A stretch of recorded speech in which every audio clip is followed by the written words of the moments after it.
Popular culture is more vulgar, vapid, self-absorbed, hedonistic, and dehumanizing than at any other time in living memory. Culture is supposed to be uplifting. It's supposed to infuse our lives with intrigue, lust for knowledge, and appreciation of beauty. Instead, for the past 2 decades, pop culture has only served as a sewer pipe of projectile diarrhea aimed directly at our gawping mouths. By its very definition, popular culture has always been mass-produced for mass consumption. But over the last 20 years, as I'm sure you've noticed, pop culture has become significantly more vacuous and obscene. It's a rancid assault on the senses. Why is popular culture so contrived, plastic, empty, meaningless, grotesque, and incredibly retarded? Because from the 20th century onwards, post-modernist, moral relativist, critical theory espousing, cultural, Marxist nihilists began to seize control of society. Postmodernism seeks to erase the distinction between high culture and popular culture. They want to turn everything on its head. In simple terms, postmodernists have sought to reshape society in their image. And that's why everything's so ugly. From architecture to art to music to entertainment, they're making everything hideous. The goal? To completely undermine the foundation of Western civilization and leave us open to subversion and capitulation. Look at television. TV's endless portrayal of broken families, emasculated male figures, and aberrant, nihilistic, droog-like youths. The stars of so-called reality television are virtually always narcissistic, amoral, and borderline insane. They have no redeeming traits, indoctrinating us with the idea that this is actual reality, that this is how we should act too. You're beginning to think that the tube is reality and that your own lives are unreal. You do whatever the tube tells you. You dress like the tube, you eat like the tube, you raise your children like the tube, you even think like the tube.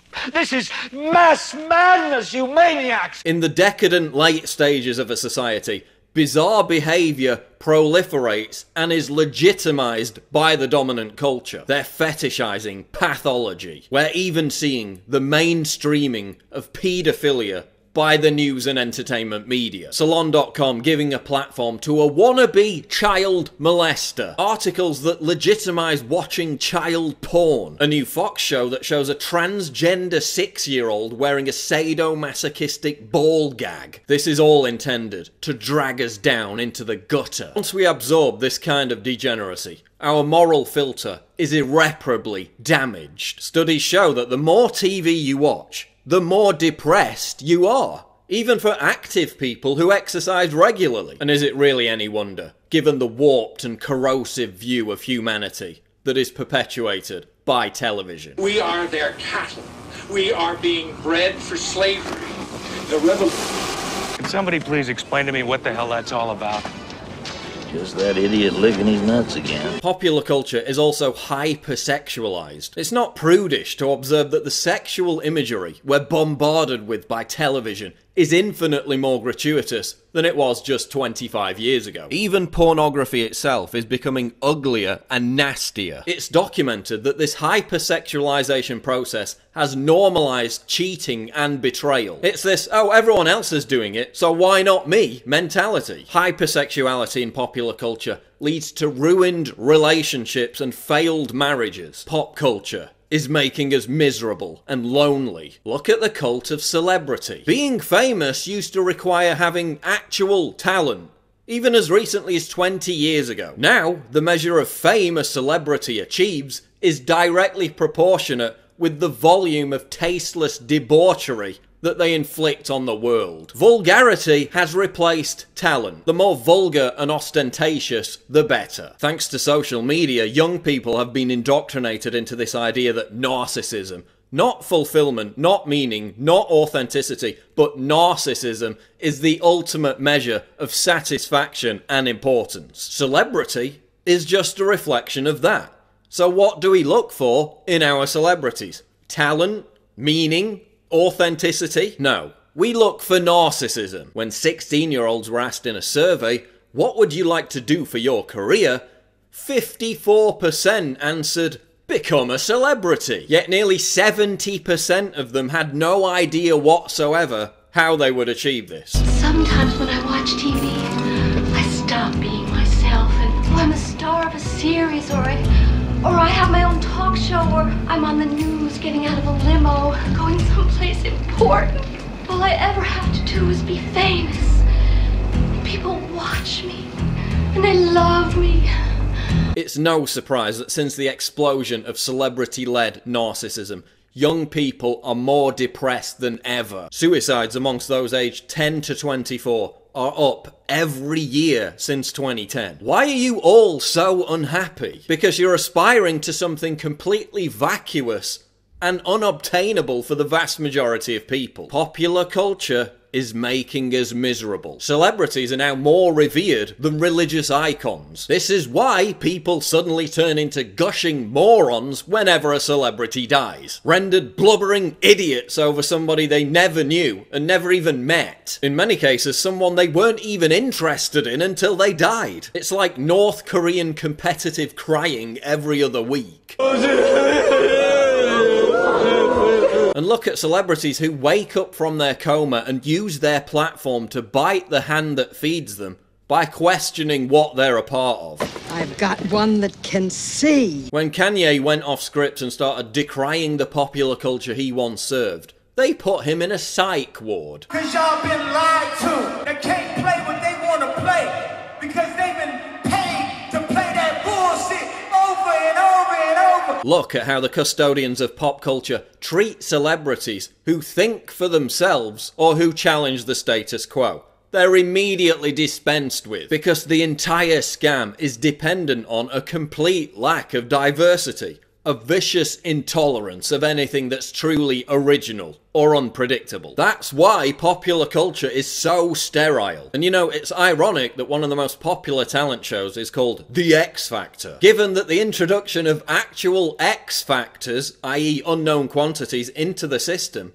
would cause it to collapse. Look at popular music. The same handful of people writing and producing songs for the same handful of popular artists. Why do you think everything sounds the same? The same procession of electronic beats, repeated hooks and verbal diarrhea that passes for popular music now. Music is less diverse and the lyrics are more dumbed down than ever before. Man, rap today fucking sucks bad. They're not even saying words anymore. They just got a hard-ass fucking beat to trick dumbasses like you to make you think you like the shit. We've hit a brick wall. There hasn't been a single authentic movement in popular music for the last quarter of a century. And look at the effect it's had. Young people were once able to channel their self-loathing, their anger, through the medium of rebellious music. Think punk, grunge, goth. Now, they're all growing up listening to sterile drivel like One Direction and Maroon 5. Yes, we always had manufactured plastic crap, but we also had alternatives. Now there are no alternatives. They just don't get the airtime. MTV used to play alternative music videos. Is that what they mean when they say videos have symbolism? What does MTV play now? 16 and pregnant musicians with actual talent and authenticity, because they still exist, are prevented from challenging this sterile status quo, while talentless button-pushing, noise-vomiting DJs are deified. Millennials have been stripped of the ability to diffuse their adolescent rage and alienation into music or subculture. So they turn to the mental ghetto of identity politics instead. And that hasn't gone so well.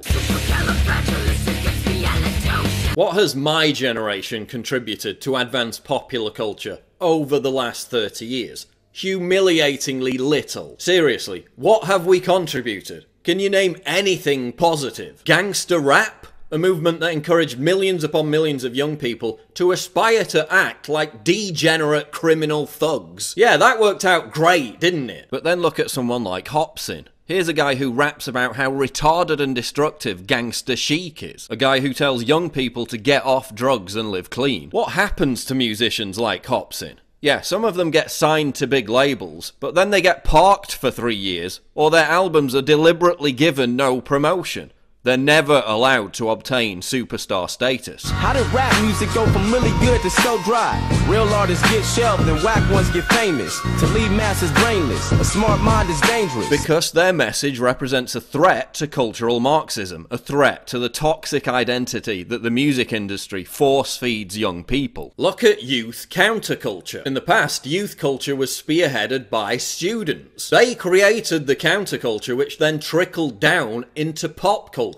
What are students busying themselves with today? Safe spaces, political correctness, virtue signalling, and gender studies. When did being cool become about parroting everyone else's opinions? They are socially conscious citizens and are provoked by the loathsome presence of an unmutual. They are sheep. When did being hip become about writing laborious Facebook posts about how progressive you are? As Theodore Dalrymple noted, the pressure to conform to canons of popular taste, or rather lack of taste, has never been stronger. Everyone's petrified of constant social media surveillance by their peers. Reactionary! Rebel! Disharmonious! Rebel! Reactionary! And we force ourselves to swallow this rotten culture, just so we can feel an affinity with our peers. So we can fit in. That's why there's no discernible youth counterculture. It's all predicated on conformity. You must conform. Yes, sir. It is my sworn duty to see that you do conform. And kids today are so satiated with the deluge of entertainment on offer that they have no time or interest in rebelling against the received culture. No time to create their own look.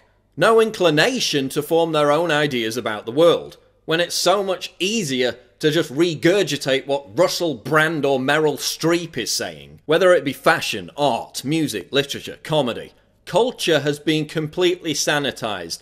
There is no counterculture. And that's why, with very few exceptions, everyone looks the same. Same haircut, same beard, same clothes, same meaningless tattoos, same lazy cynicism, same political views, same outlook. There's no authenticity, there's no daring, there's no individuality. Look at modern conceptual art. The postmodernist war on absolute truth has spawned the demented belief that anything whatsoever can be considered art. Why is modern art that requires skill or displays awe-inspiring beauty ignored in favour of tawdry trash? Literally trash. Have you ever visited Tate Modern in London? It's a giant building full of scrap metal, concrete blocks, urinals, and this, whatever it is. They call it an art gallery. It more closely resembles a landfill site. What does this look like to you? Dog food and a turd? No, it's conceptual art. The postmodernists decree that literally everything has to be part of a social justice movement has also inspired feminists to offer up their bodily functions as art. A giant ass was nominated for the Turner Prize. I mean, forget full retard. We've gone full idiocracy. The years passed, and mankind became stupider at a frightening rate. And the #1 movie in the country was called Ass. And that's all it was for 90 minutes. It won 8 Oscars that year. So we're told to genuflect over the deeper meaning of a 6-foot butt crack, while actual works of art are being renamed because the original title might be offensive. Look at modern theatre. We went from Shakespeare and Oscar Wilde to this. They're making everything that's supposed to be exquisite hideous and repugnant. What's supposed to inspire us now dehumanizes us. When ugliness is venerated as beauty, we know we're in the depraved late stages of a civilization. Popular culture is so invasively vulgar that it's often cited as one of the factors in the radicalization of Islamic terrorists. Jihadists in the West often immerse themselves in this culture and then become suicide bombers as the only form of repentance. That's how bad it is. That's right, Jersey Shore and Miley Cyrus are actually seen by terrorists as legitimate reasons to attack the West. And who could argue with them? But seriously, when we defend Western civilization, we're not talking about popular culture. We're talking about the Sistine Chapel, not Piss Christ, We're talking about Beethoven, not Bieber. But we've become bored of what we've inherited. The true meaning behind the rich tapestry of our cultural heritage has been forgotten. Popular culture as it exists today actually represents a direct threat to Western civilization, since it provides our enemies with a justifiable reason to destroy us. A civilization is starting to unravel, okay, and that you can find it again and again and again through history. That it's a culture that no longer believes in itself, okay, and then what you invariably get are people who are convinced of the power of heroic masculinity, okay, on the edges, whether they're the Vandals and the Huns, okay, or whether they're the barbarians of ISIS, okay. You see them, starting to mass on the outsides of the culture, and that's what we have right now. If we allow this to represent what we stand for, whatever moral superiority our ancestors earned will be eviscerated within a generation. That's why we need to constantly savage this notion that popular culture represents Western civilization. It doesn't. The weaponization of popular culture, as I've described it, is merely the reassertion of cultural Marxism. By making the culture that underpins our society completely meaningless and therefore rudderless, it can be easily overthrown. We need to reject popular culture in all its grisly, grotesque, dehumanizing forms. We need to encourage a new cultural renaissance that is once again inspired by beauty, talent, and the exaltation of human accomplishment.